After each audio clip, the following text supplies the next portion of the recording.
for the warm welcome, and thank you for being here this morning. So I'm going to take from what was said in the previous introduction. There's a number of words and terms and topics that were raised that we're going to cover in this conversation here.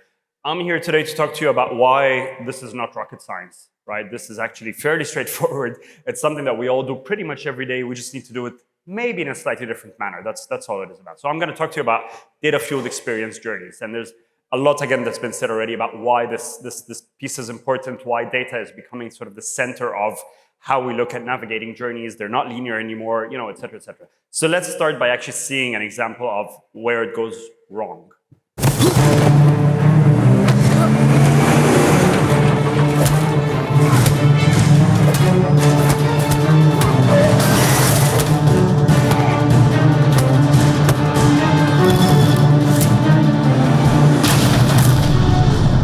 Target's been neutralized. I'm heading to the hotel.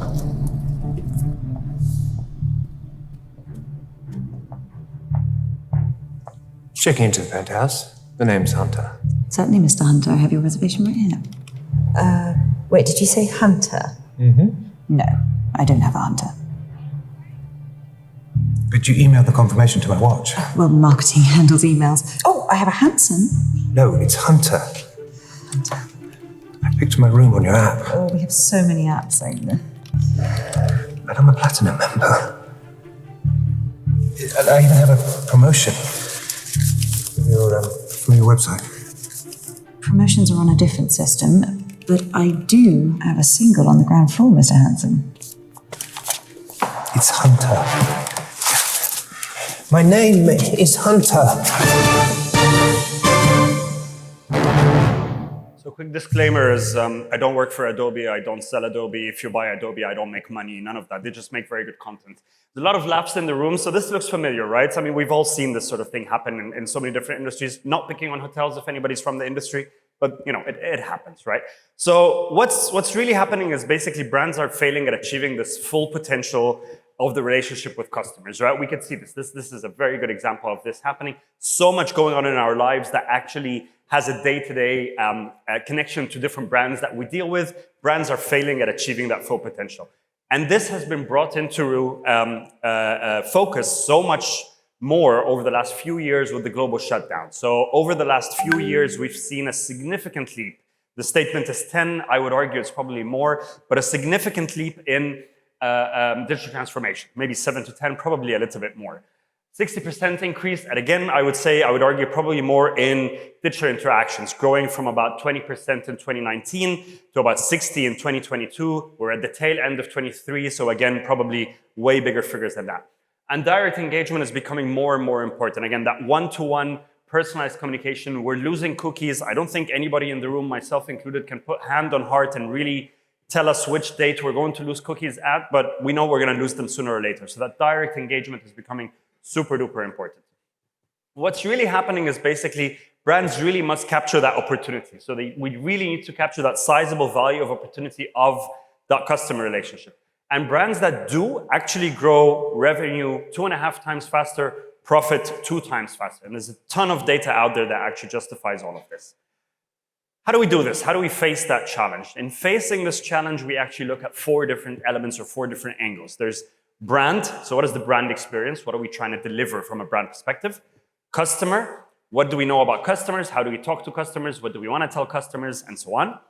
Business, being the business objectives, the business drivers, the business challenges, you know, et cetera, et cetera. And technology, with all due respect to it, is the enabler to all of this. I come from a very techie background. I'm very, very geeky deep inside. I used to be a developer many, many days ago before all the gray hair came out, but that's where it all comes from, right? The technology is at the core, but it's the enabler, it's not the driver.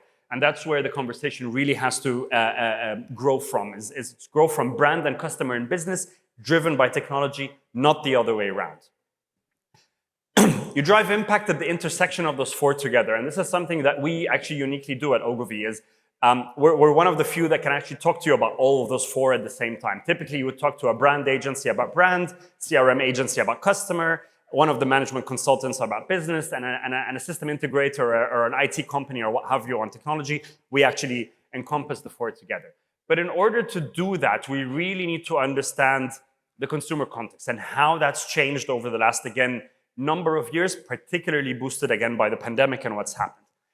So there's what we call the 4 Ps. There's going to be later another 3 Ps. I don't know why it's always a P, but it is what it is, right? But let's talk about the 4 Ps for now, right? So the 4 Ps that actually shape today's customers' context and their expectations and how they deal with us and so on and so forth. One is place. Place is about the where am I. This is not just about geolocation or physical location, but it's about device, it's about channel, it's about platform, it's about all of these things. Where do we basically talk to customers? Second is pace. How fast does it happen? Near time is not becoming real time enough, right? So near time versus real time is becoming a real conversation. How fast do people want interactions to happen and systems to respond to them and brands to respond to them and so on and so forth? Purpose, and again, this was mentioned in the previous introductions, valuable point of view on my life and drawing on my own experiences and my own expectations actually as well. And finally, about privacy and respecting who I am, the value I bring to the conversation, my data, obviously, and all of that. In facing all of this, we actually talk to this about what we call relationship design. So traditionally, this all sits in the world of CRM, but today, more than ever, customers don't want to be managed anymore. Nobody wants to feel like that's the nature of the relationship. What we actually want to do is we need to move from, or what brands need to do is they need to move from managing customers to co-designing impactful relationships. And it's not to designing them, it's to co-designing them, because customers want to feel like they're in the driving seat. They want to talk to you, they want to talk to your brands, or they want your brands to talk to them at their time, at their pace, with their rules, on their channels, again, et cetera, et cetera. It's going to be co-designed to their liking and not designed or enforced by the brand. Just in the interest of time. So we talk about creating impactful relationships by design. This is essentially what we're going to do. Impactful goes back to measurement. There was some talk earlier about, what metrics do we measure? We're going to talk about that in a minute. So relationships aren't managed, they're designed. What do we really mean by that? Or what are the principles of relationship design? So we talk to the full consumer, the full dimensional consumer, the connected ecosystem, and again, there was some talk about, the non-linear journey and so on. An enduring value exchange, or a value exchange that means something for customers. Why am I giving you my data? Why am I interacting with you? What is it in it for me as a customer at the end of the day? And then customer-focused metrics. What are we measuring? How do we measure it? What value does it bring? And so on and so forth. So let's talk about the full consumer view for a second. So this is all about understanding customers. And again, there was some conversation about that already. What do we know about customers? What sort of data can we collect about customers? There's what we call declared data. So this is me registering. I'm telling you my gender, my age, my location, my address, my phone number, declared data. Inferred data or inference data. So this is where, again, the engines and the machine and again, the technology as an enabler comes into play. So this is things that we can infer on the basis of behavior. Things that I've looked at, things that I haven't looked at, how much time I've spent on a certain part of your website or your app or in store or what have you. And then predictive data. On the back of that behavior, what could we actually predict? What could we actually tell about customers and what they could be seeking or looking for or want from your brand? And then eventually there's things like emotions and attitude and cognitive data. And that's another unique thing that we bring as Ogilvy to the table is our capability in behavioral science. How do we actually play to all of that sort of cognitive data out there and use emotion and behavioral attributes to actually drive impact for brands? Then we talk about a value exchange. That's pretty straightforward, I gotta say. So the value exchange is really all about making things meaningful for customers, making things relational or relatable for customers, and making things functional. Does it make my life easier? Does it make me enjoy things more? Does it make my life more fulfilling? What's in it, again, for me to have that exchange, to have that interaction with your brand. Then we talk to metrics, excuse the fine print, but we talk to metrics, so we talk about tangible and intangible metrics. So there's what I like to call the fluffy metrics, so your obvious stuff that I'm not saying is not important to measure. Time on site, number of page views, visits, visitors, all that sort of stuff. But there's the actual meat at the bottom of it, right? What specific products did I buy? What specific products did I show interest in? What specific products do we know that you're going to need over time? How much time have I spent in store, et cetera, et cetera. And finally, that connected ecosystem, which talks again to the fact that the customer journey is no longer linear. People hop on devices hundreds of times a day. How do we keep that connected experience across so many different devices, across so many different channels, going from online to offline, et cetera, et cetera. So how do we build unique brand experiences? What is it that we need to do to get to those unique brand experiences that we want to deliver on a much more one-to-one basis in a personalized manner and so on? So this gentleman here talks to why this works, and I'll comment on it as soon as we hear him out. When it comes to communication, this is the first time in history where at scale, you can really have a one-to-one communication, two-way street with a consumer. The old model of what I call push advertising, where you develop a product and content, you then try to select media that roughly hit that consumer, and then you hope the message arrives and that consumer will act in a certain way. That model is fading fast. What you can do these days, once you have a consumer's phone number or email address, you can really target specifically to the needs of that person. You can have at scale in an automated yet personal way a conversation, and you have a much, much better hit rate than any time before. And so this is a huge opportunity. We're deeply committed to making the most of this. So this gentleman is talking about 5 years ago. This is roughly 2018, and he's talking at an investor relations event. So he's not talking to marketers, he's not talking to salespeople, he's not talking to brand people, he's not talking to any of that. He's talking to people who go out and advise other people on buying Nestle stock. And he's talking about why the company is performing and why you should buy the stock because of this, because they're not spraying and praying, as the title says, right? They're not doing that sort of, as he says, choose some media, roughly hits the audience, cross your fingers and let's hope it sells. I'm not suggesting that brand campaigns are going to go away. I'm not suggesting that or awareness is going to go away. We're just suggesting that, as he says, the more specific you are on interacting with individual people, and he's only talking to email and phone numbers. We're talking about now, again, cognitive data, predictive data, et cetera, the more specific you are, the more likely you are to get better hit rates. And I'm going to show you that in a minute. And that's becoming an expectation because these brands here that we deal with on a day-to-day basis have set that expectation, right? Uber has set the expectation, or Kareem, if you want to look at a local brand, has set that expectation that the experience can be super duper seamless. Spotify has set the expectation that my music discovers me, not the other way around. Amazon, known as the godfathers or the founders of personalization and what have you. Netflix, entertainment at my time and on any device, and I start and stop whenever I want, and all that sort of stuff. So that's becoming a minimum expectation from customers, and whatever they see on these brands, they want to see elsewhere, which is why this statement is important, because the competition that you have as a brand, you're not having with the obvious competitor. If you are Emirates Airline, you're not just competing with Qatar Airways or Singapore or what have you, you're competing with whoever's offering a great experience. So when I walk into my telco service center, I want to see the Emirates service quality. When I walk into a retail store, I want to see the quality of the telco, and so on and so forth. That's how it's happening. And again, more data to justify it and explain it. So this is a BCG Retail Banking Advisory Survey that has asked people, how do you want your banks to behave? And people are comparing banks to Amazon, to personal shoppers, to supermarkets, to dentists, to the gym. I mean, who would have thought you'd compare a bank to a gym, right? But are we comparing the service provision? Obviously not. We're comparing the customer experience. We're comparing the service quality. We're comparing their ability to know me and deal with me and tell me the things that I want to hear and so on. Now, speaking of banks, let's look at this example. Are there any bankers in the room?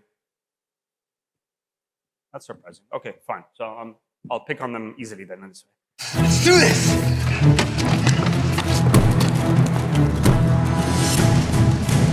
Everybody on the ground! This is a robbery! Don't move!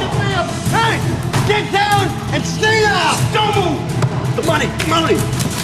Open the vault! Mr. Johnson? Eric Johnson? How does she know your name? I don't know. Your mobile app pinged us when you walked in. Looks like you were on our website and thinking about buying a house. You moving out, man? I need my space. Eric, you may think you can't afford a new home, but we have some amazing new rates. I could text them to you. Oh, those are fantastic. And Mr. Davis? Yeah, it's me. Did you click on one of our emails about consolidating your student loans? Maybe. Tim! What's the matter with you? Oh, well, we can help you with that too. Hey, what are you doing? This is a robbery, remember? We gotta go! Come on! Can I lock those rates in on the app? Well, of course you can, sugar.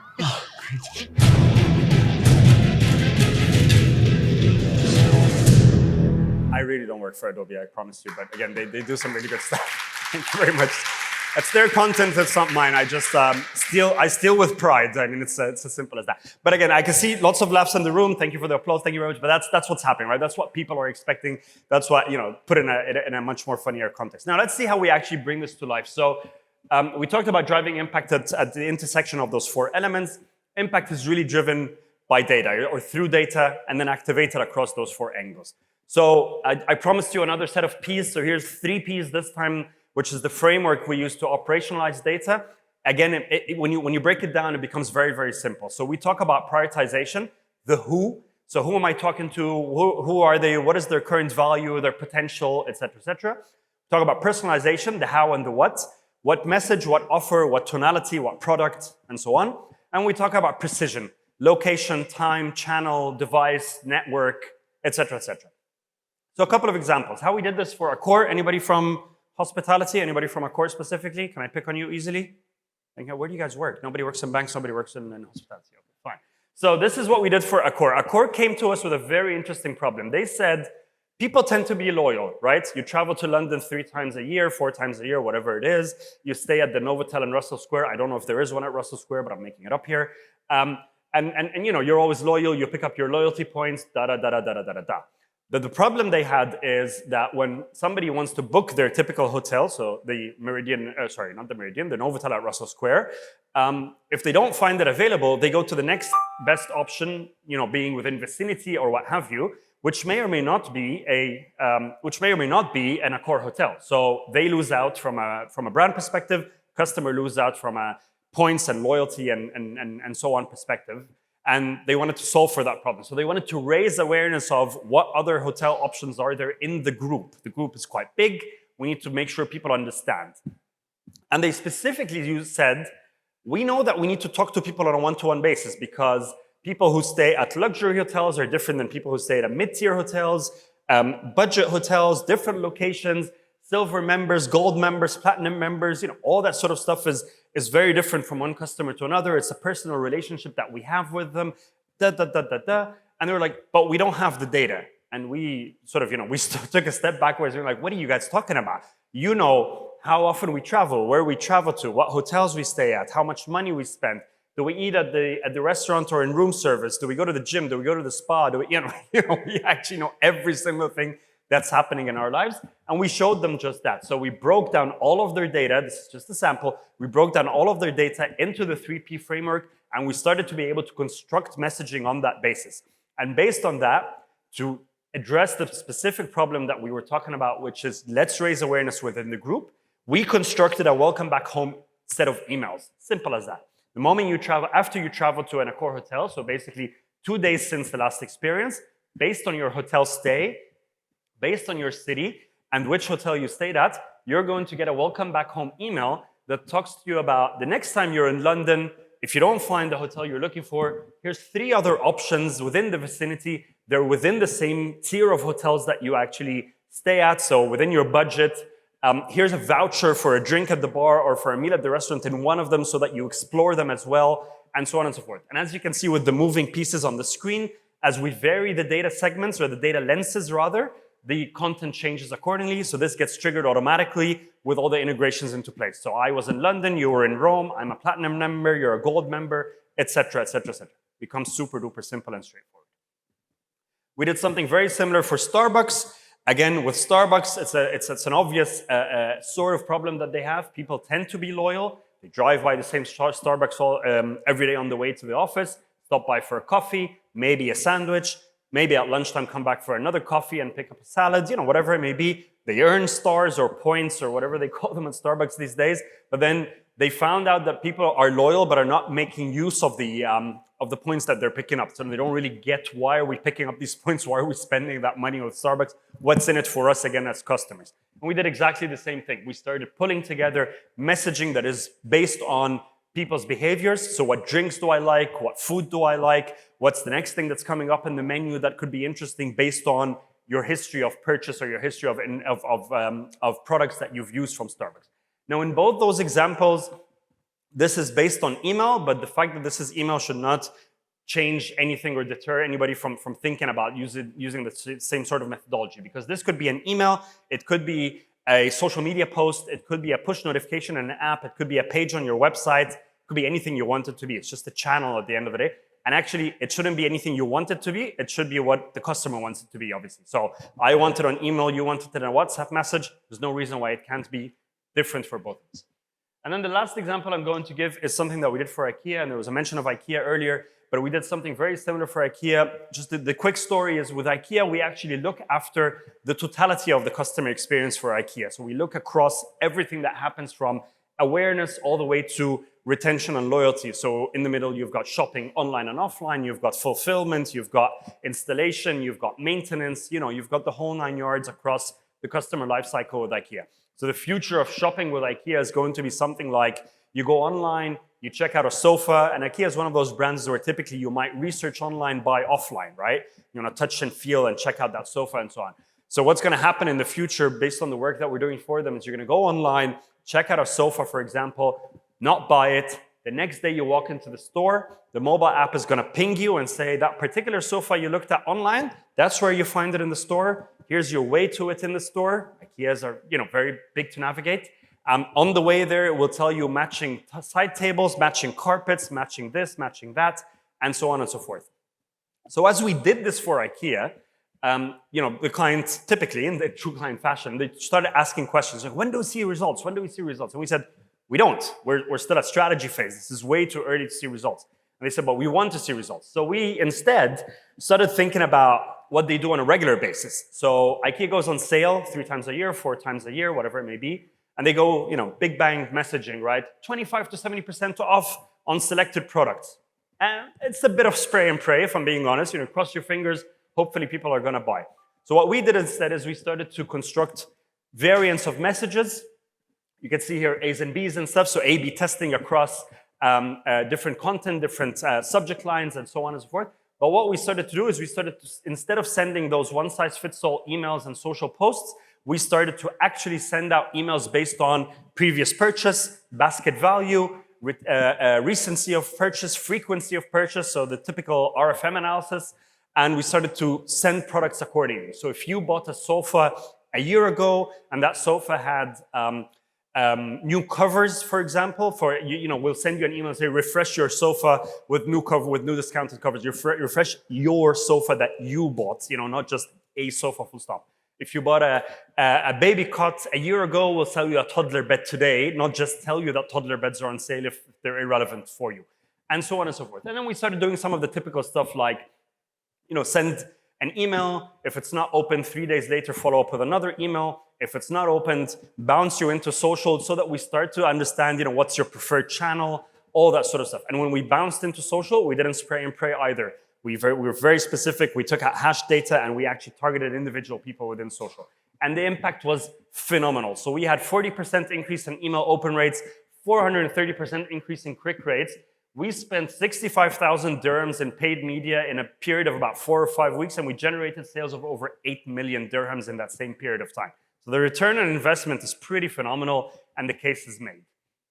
So very, very quickly to wrap up, there's so much to win, absolutely nothing to lose. There's enough data out there that, again, justifies that automation, personalization, again, usage of data and boosting it with technology and so on and so forth actually delivers results. And again, the data from IKEA is actual data from this region. There's always that debate of, is the region ready? Are the customers mature enough? Do people want this? All that. So is it too intrusive? That's data from the region inside this country, inside this region. And then the last couple of thoughts is this gentleman here, very well known within the industry, talks about why half of the Fortune 500 companies have disappeared since the year 2000. And when he says digital here, he's really saying failure to adopt, right? Failure to lean in, failure to get onto this transformation bandwagon. And the obvious example that anybody who's standing on the stage will probably bring up is Kodak, right? So we all know Kodak, we all remember Kodak. That company's pretty much disappeared because of their inability to lean into digital photography, digital mediums, et cetera, et cetera.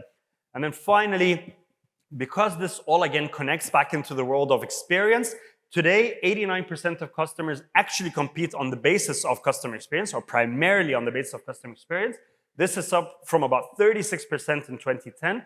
The real problem here is that 80% of companies believe that they deliver fantastic experiences, but only 8% of customers agree. And I'm pretty sure we'll all agree that needs a problem to solve for. Thank you very, very much. WebEngage. Retention simplified.